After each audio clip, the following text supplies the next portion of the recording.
महाराष्ट्र के औरंगाबाद में कृत्रिम बारिश कराने की कोशिश आखिरकार कामयाब हो गई है। 5 अगस्त को विशेषज्ञों को कृत्रिम बारिश कराने में सफलता मिली। महाराष्ट्र का यह इलाका लंबे अरसे से सूखे और कम बारिश की मार झेल रहा था। ऐसे में कृत्रिम बारिश का प्रयोग एक नई उम्मीद है। इससे पहले नासिक का ऐसा प्रयोग परवान नहीं चढ़ पाया था।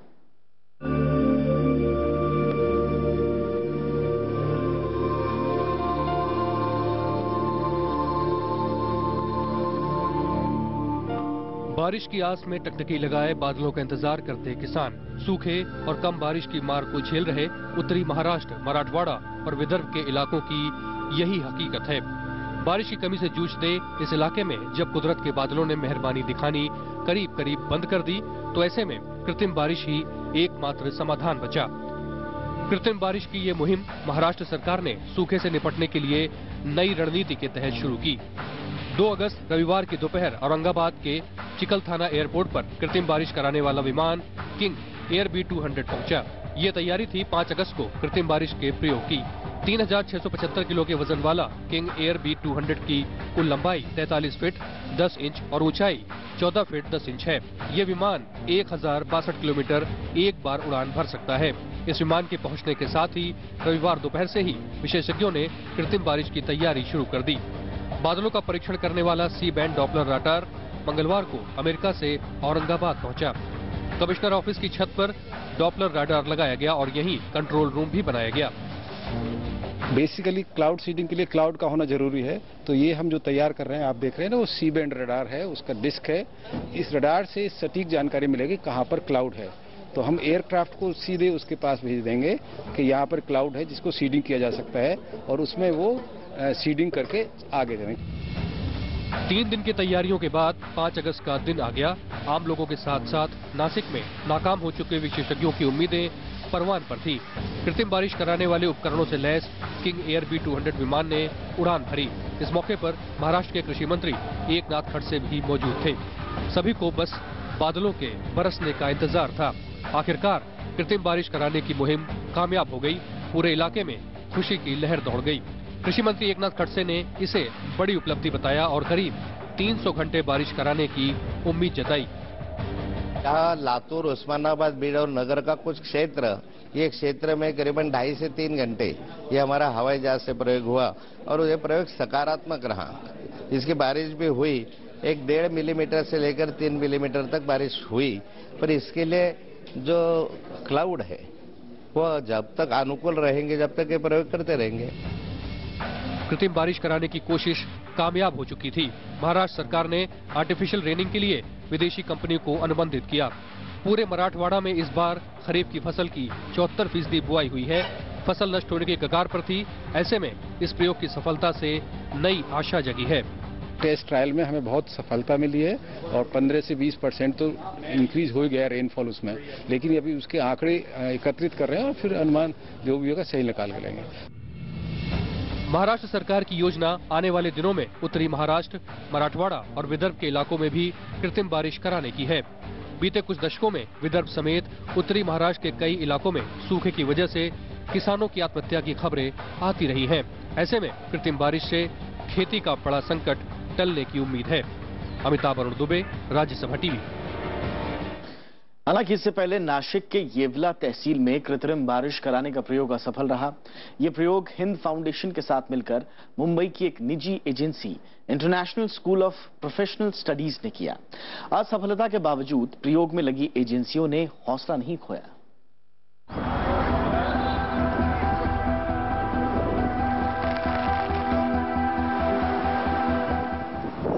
यह है येवला तहसील का गांव सेगोवान, जो गवाह बना कृत्रिम बारिश यानी आर्टिफिशियल रेन कराने की कोशिश का।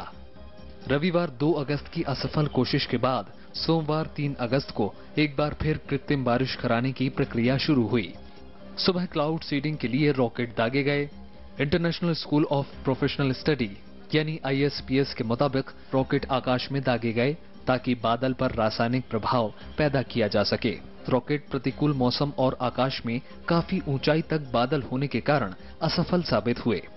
7 रॉकेट टोटल आम्ही आज फायर केले। ते रॉकेट तर गेलेच वर, पण त्यांना जी वर जाऊन जास्त नंबरमध्ये रॉकेट पाहिजे होते ते आम्हाला पाठवायला भेटले नाही, कारण विंड स्पीड जास्त होती आणि क्लायमेट सपोर्ट नहीं केला हमारा क्लायमेट। इससे पहले रविवार 2 अगस्त को भी कृत्रिम बारिश कराने की कोशिश हुई, लेकिन तेज हवाओं और बिखरे बादलों की वजह से प्रयोग असफल रहा। महाराष्ट्र के कृषि मंत्री एकनाथ खड़से ने कहा कि प्रयोग कराने वाली एजेंसी की कोशिश असफल रही है। वो कोशिश जारी रखना चाहते हैं और इससे कोई परेशानी नहीं है, क्योंकि इस पर सरकार का कोई पैसा खर्च नहीं हो रहा है। आता आम्ही ही सर्व स्टडी आता इथे राहून आज उद्या करणार आणि मग मुंबई जाऊन परत आम्ही त्याचं जी हाईट वाढवण्यासाठी जी रिडिझाईन करायची ते करू आणि परत आम्ही नाशिकमध्ये येऊन येवले जिल्ह्यात येऊन आम्ही परत हा डेमोन्स्ट्रेशन करून दाखवू। रॉकेट दागने के बाद आईएसपीएस के अधिकारियों और प्रशासन ने दोपहर 12 बजे तक बारिश होने का इंतजार किया, लेकिन जब बारिश नहीं हुई तो इस प्रयोग को असफल मान लिया गया। दरअसल आकाश में रॉकेट दागे जाने के 45 मिनट बाद कृत्रिम बारिश होती है, लेकिन नासिक में रॉकेट दागे जाने के कुछ देर बाद ही धूप निकल आई। इससे बादलों के साथ होने वाली रासायनिक क्रिया नहीं हो पाई और प्रयोग असफल हो गया। प्रशांत पांडे, राज्यसभा टीवी। बारिश के लिए किसान आसमान की ओर टकटकी लगाए रहते हैं। अगर बारिश हुई तो ठीक, और नहीं तो मन महसूस कर रह जाते हैं किसान। आमतौर पर माना जाता है कि बारिश पर हमारा नियंत्रण नहीं है और ये कुदरती करिश्मा है, लेकिन अब बदलते जमाने के साथ बारिश को विज्ञान ने काबू में कर लिया है और अब जब मन करे कहीं भी बारिश कराई जा सकती है। ये सफर लंबा जरूर था, लेकिन नतीजे सुखद आए। कृत्रिम बारिश कराने की प्रक्रिया भी बेहद दिलचस्प है। मोटे तौर पर सुनने में भी पता नहीं चलता कि किस तरह से इसे अंजाम दिया जाता है। तो आइए देखते हैं कैसे होती है आखिर कृत्रिम बारिश।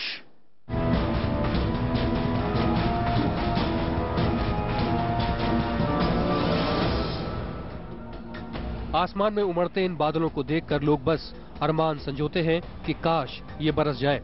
बादल पर लोगों का जोर नहीं चलता, लेकिन अब विज्ञान और तकनीक के सहारे मर्जी के मुताबिक बारिश कराई जा सकती है। 7 दशक पहले जब इस दिशा में प्रयोग किए गए तो दुनिया ने दांतों तले उंगलियां दबा ली। 1946 का वो जुलाई महीना था जब अमेरिका के उत्तरी प्रांत न्यू हैम्पशायर के प्रयोगशाला में बारिश पर जीत दर्ज की गई।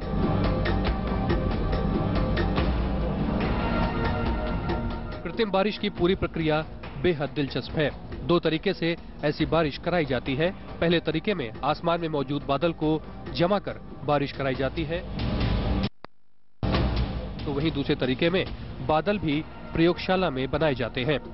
यानी जहां दूर दूर तक बारिश के आसार ना हो, ना ही आसमान में बादल दिखे, वहां भी मूसलाधार बारिश कराई जा सकती है। इस प्रक्रिया को क्लाउड सीडिंग कहते हैं। बेसिकली क्लाउड सीडिंग के लिए क्लाउड का होना जरूरी है। तो ये हम जो तैयार कर रहे हैं, आप देख रहे हैं ना, वो सी बैंड रडार है, उसका डिस्क है। इस रडार से सटीक जानकारी मिलेगी कहाँ पर क्लाउड है। तो हम एयरक्राफ्ट को सीधे उसके पास भेज देंगे कि यहाँ पर क्लाउड है जिसको सीडिंग किया जा सकता है, और उसमें वो सीडिंग करके आगे जाएंगे। जहाँ जहाँ पर भी क्लाउड हमको दिखाई देंगे वो रडार से डायरेक्ट मिल जाएंगे। तो ये सी बैंड रडार उसके लिए हमने अमेरिका से आया है। क्लाउड सीडिंग में सिल्वर आयोडाइड या शुष्क बर्फ को हवाई जहाज के जरिए वातावरण में फैलाया जाता है। विमान से सिल्वर आयोडाइड को बादलों के साथ फैला दिया जाता है। इसके लिए जहाज में सिल्वर आयोडाइड के 2 बर्नर या जनरेटर लगाए जाते हैं। इनमें सिल्वर आयोडाइड का घोल उच्च दाब पर भरा होता है। हवा की उल्टी दिशा में विमान उड़ाया जाता है और फिर जनरेटर के जरिए इसे आसमान में छोड़ दिया जाता है। इसमें खास तौर पर आसमान में सही जगह बर्नर चालू करने पर ध्यान दिया जाता है। यानी जहां बादल की गुंजाइश दिखे, वहां अगर सिल्वर आयोडाइड या शुष्क बर्फ छोड़ी जाए तो बादल तेजी से इकट्ठा होने लगते हैं और कुछ ही देर में वो जमीन पर बरस पड़ता है। असल में शुष्क बर्फ पानी को 0 डिग्री सेल्सियस तक ठंडा कर देती है, जिससे हवा में मौजूद पानी के कण बारिश में तब्दील हो जाते हैं। क्लाउड सीडिंग के लिए सिल्वर आयोडाइड के अलावा पोटेशियम आयोडाइड, शुष्क बर्फ यानी ठोस कार्बन डाइऑक्साइड और लिक्विड प्रोपेन का भी इस्तेमाल किया जाता है। 2010 में बर्लिन में एक नायाब प्रयोग हुआ। इसमें सल्फर डाइऑक्साइड और नाइट्रोजन डाइऑक्साइड को हवा में छोड़कर बादल बनाए गए। आसमान में हवाई जहाज के सहारे तो प्रयोग हो ही रहे हैं, लेकिन ऊंची जगहों पर प्रयोगशाला के जरिए बादल बनाकर कम ऊंचाई से ही बारिश कराने के प्रयोग भी सफल हुए हैं। भारत जैसे देश में इसके आगाज से लोगों की उम्मीदों को पंख लग गए हैं। माना जा रहा है कि इससे देश की फिजा बदल जाएगी। चौहान के साथ दिलीप खान, राज्यसभा टीवी। और फिलहाल वक्त एक छोटे से ब्रेक का, लेकिन ब्रेक के बाद आपको बताएंगे कब कब हुई कृत्रिम बारिश की कोशिश और उसका नतीजा क्या रहा।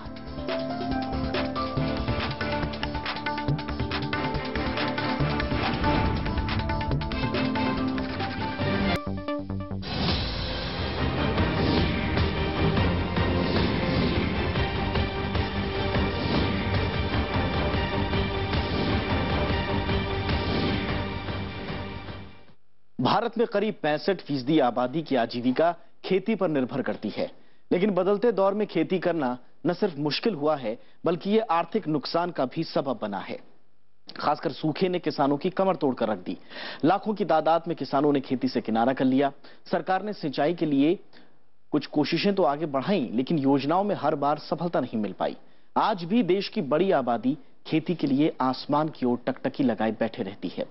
लिहाजा उनकी राहत के लिए सरकार ने कृत्रिम बारिश की राह चुनी। आइए देखते हैं देश में बादलों को उंगलियों पर नचाने का यह सिलसिला कब से चल रहा है।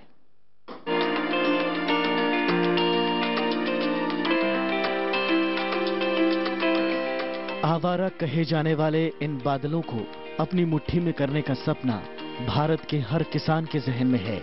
बादल बरसे तो जिंदगी का पहिया आगे बढ़ता है और अगर रुख मोड़ ले तो जीना मुश्किल हो जाए। लेकिन भारत में अब तक प्रकृति पर जीत हासिल करने के लिए परंपरागत तरीका ही अपनाया जाता था। कभी पूजा पाठ और हवन तो कभी रूढ़िवादी तरीके। 1983 में, 84 में, 87 में जब काफी ड्राउट हुआ था भारत में, तब तमिलनाडु में किया गया था। फिर 2003-2004 में कर्नाटक में, महाराष्ट्र में भी ट्राई किया गया था। 2008 में आंध्र प्रदेश में अटेम्प्ट किया गया था। दूसरी तरफ दुनिया में विज्ञान के जरिए 1946 से ही बादलों को साधने की कोशिश हो रही थी और कई मुल्क इसमें कामयाब भी हुए। भारत की बात करें तो यहाँ कृत्रिम बारिश की कोशिश नेशनल फिजिक्स लेबोरेटरी की ओर से 1957 से 1966 के बीच उत्तर भारत के कई इलाकों में हुई। संस्था के दस्तावेज बताते हैं कि ये प्रयास सफल रहा।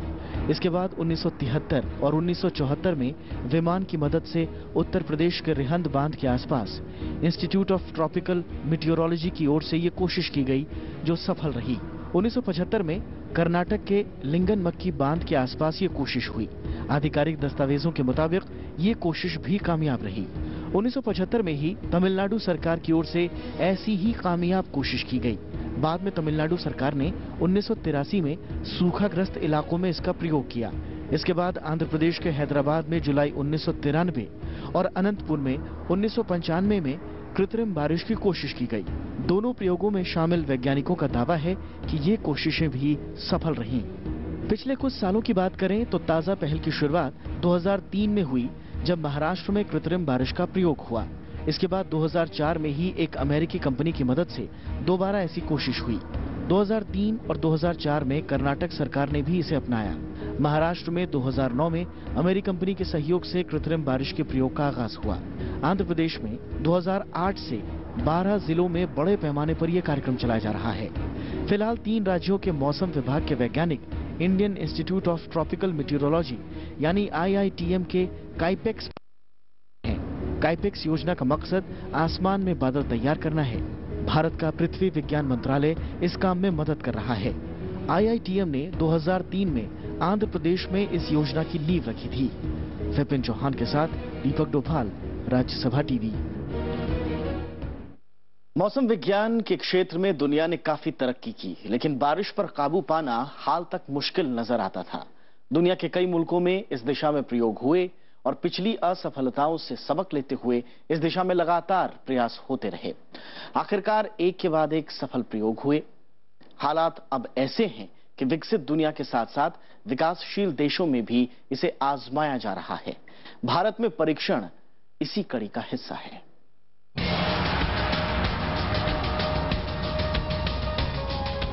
ये तस्वीरें आज से 7 साल पहले की हैं।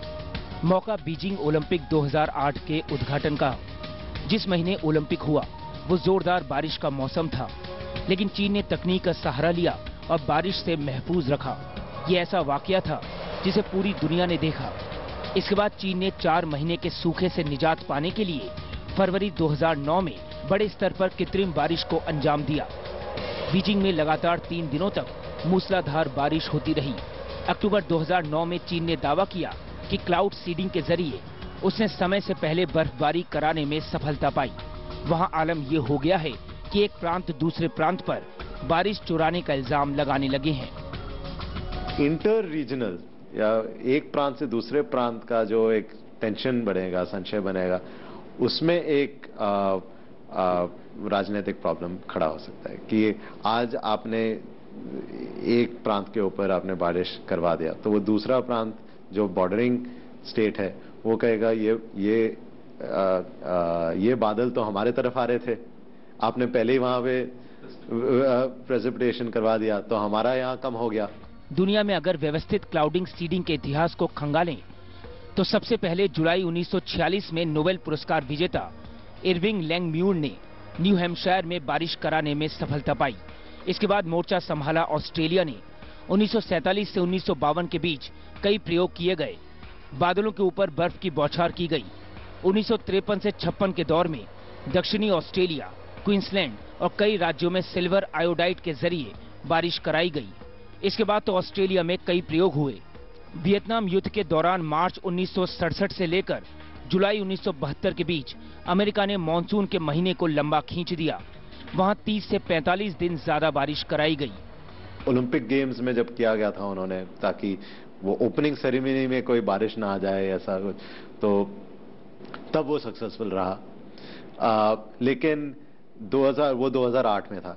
2009 में चीन ने फिर से किया कि स्नोफॉल हुए, बारिश नहीं स्नोफॉल हुए बीजिंग के ऊपर, और वो थोड़ा ज्यादा सक्सेसफुल हो गया। इतना सक्सेसफुल हो गया कि 12 दिन स्नो गिरता रहा और रास्ते बंद हो गए। ये वो 1970 के दशक में इतने प्रयोग हुए कि कैलिफोर्निया के कुछ निजी संस्थाओं ने भी हाथ आजमाने शुरू कर दिए। इन संस्थाओं ने जमीन पर ही क्लाउड सीडिंग को अंजाम दिया। यूरोप ने भी 1950 के दशक में प्रयोग शुरू किए। फसल की पैदावार के लिए वहां एनिल्फा प्रोजेक्ट चलाया गया। फिर सोवियत संघ, स्पेन और फ्रांस ने कृत्रिम बारिश को अंजाम दिया। धीरे धीरे एशिया और अफ्रीका तक इसका दायरा बढ़ा। 2009 में G8 सम्मेलन में रूस के राष्ट्रपति व्लादिमीर पुतिन ने फिनलैंड में बारिश कराने का हवाला दिया। यही नहीं, अक्टूबर 2009 में मॉस्को के मेयर ने वादा किया कि इस बार जाड़े में बर्फबारी नहीं होने देंगे। यानी बारिश कराने, बारिश न कराने के साथ साथ बर्फबारी पर भी हाथ आजमाया गया। रूस ने कोशिश किया है कि ये कृत्रिम बारिश किया जाए, ताकि वो जब मीटिंग्स कर रहे थे, G8 का समिट हो रहा था सेंट पीटर्सबर्ग में, तो उन्होंने कहा कि हम कोशिश करेंगे कि फिनलैंड के ऊपर बारिश हो जाए ताकि G8 का समिट पे बारिश ना हो। तो ये ठीक है, कुछ फर्क नहीं पड़ता कहाँ बारिश हो गया, लेकिन जब ड्राउट के टाइम पे अगर ऐसे एक्सपेरिमेंट्स किए जाएं तो फिर वो जो टेंशन्स बनते हैं वो एक पॉलिटिकल समस्या बन सकता है। क्लाउड सीडिंग के जरिए मौसम को अपने मुताबिक ढालने का प्रयोग अब दुनिया के कई मुल्कों में किए जा रहे हैं। पानी की किल्लत झेल रहे इलाकों को इससे काफी राहत मिली है। क्लाउड सीडिंग को बर्गेरॉन प्रक्रिया के जरिए पूरा किया जाता है। इस क्षेत्र में अब लगातार नए नए तरीके ईजाद किए जा रहे हैं। विपिन चौहान के साथ दिलीप खान, राज्यसभा टीवी। और सूखे या कम बारिश की मार झेल रहे इलाकों के लिए कृत्रिम बारिश वरदान साबित हो सकती है, लेकिन कृत्रिम बारिश के साथ कई चुनौतियां भी जुड़ी हैं। वहीं इससे होने वाले नुकसान से भी इनकार नहीं किया जा सकता। कहीं ऐसा तो नहीं कि कृत्रिम बारिश महज एक तत्कालिक समाधान हो जाए। जाते जाते आपको छोड़ जाते हैं चुनौतियों की इसी रिपोर्ट के साथ। नमस्कार। पूरी दुनिया में कृत्रिम बारिश की शुरुआत को काफी साल बीत चुके हैं। कई देशों में ये प्रयोग बदस्तूर जारी है और कृत्रिम बारिश के बूते ही खेतों को हरा भरा किया जा रहा है। ऐसे प्रयोगों के बीच दुनिया भर में विशेषज्ञों के बीच कृत्रिम बारिश पर सवाल भी उठने लगे हैं। कृत्रिम बारिश के प्रयोग से कहीं हम आने वाले कल के किसी बड़े खतरे को दावत तो नहीं दे रहे, कहीं हम प्रकृति के साथ कोई बड़ी छेड़छाड़ तो नहीं कर रहे। कृत्रिम बारिश को लेकर विशेषज्ञ ऐसी ही चिंताएं जता रहे हैं। जानकार कृत्रिम बारिश के बजाय बेहतर जल प्रबंधन की दरकार पर जोर दे रहे हैं। मैं कहूंगा कि ये फर्स्ट ऑप्शन नहीं हो सकता। अगर आप पूरा एक वाटर मैनेजमेंट का एक रूप से आप देखा जाए तो हम ये कृत्रिम बारिश करने के पहले बहुत कुछ और कर सकते हैं। सबसे पहले हमारा जो ग्राउंड वाटर, जो धरती के भीतर जो पानी का जो स्रोत है, प्रकृति में मानवीय दखलंदाजी के बुरे प्रभाव सामने हैं। चाहे ग्लोबल वार्मिंग हो या जलवायु परिवर्तन, मानव के दखल देने के चलते पारिस्थितिकी असंतुलन गंभीर चुनौती बन गया है। कृत्रिम बारिश से इसका डर भी बढ़ रहा है। जानकारों के मुताबिक भविष्य में सूखे जैसी चुनौतियों से निपटने के लिए पानी की एक एक बूंद का इस्तेमाल पूरी बुद्धिमानी से करना होगा। इतना ही नहीं, खेती की पुरानी तकनीकों पर भी नए सिरे से सोचना होगा। आप कहीं पे भी चले जाएं, हमें लगेगा कि राइस पैडी फील्ड्स पे वो पूरा पानी पानी भरा रहता है, लेकिन उतना पानी जरूरत नहीं है। एक सिस्टम ऑफ राइस इंटेंसिफिकेशन है, उससे बहुत कम पानी से भी आप उत्पादन कर सकते हैं। कृत्रिम बारिश सूखे की समस्या का तात्कालिक निदान हो सकती है, वहीं खर्चीला होने की वजह से आर्थिक जोखिम भी जुड़े हुए हैं। कृत्रिम बारिश के प्रयोगों पर लाखों की लागत आती है। ऐसे में अगर प्रयोग नाकाम रहता है तो बड़ा आर्थिक नुकसान उठाना पड़ता है। जाहिर है, हर बार हम कृत्रिम बारिश पर निर्भर नहीं रह सकते, वहीं हमें पर्यावरण का भी ख्याल रखना होगा। विपिन चौहान के साथ अमिताभ अरुण दुबे, राज्यसभा टीवी।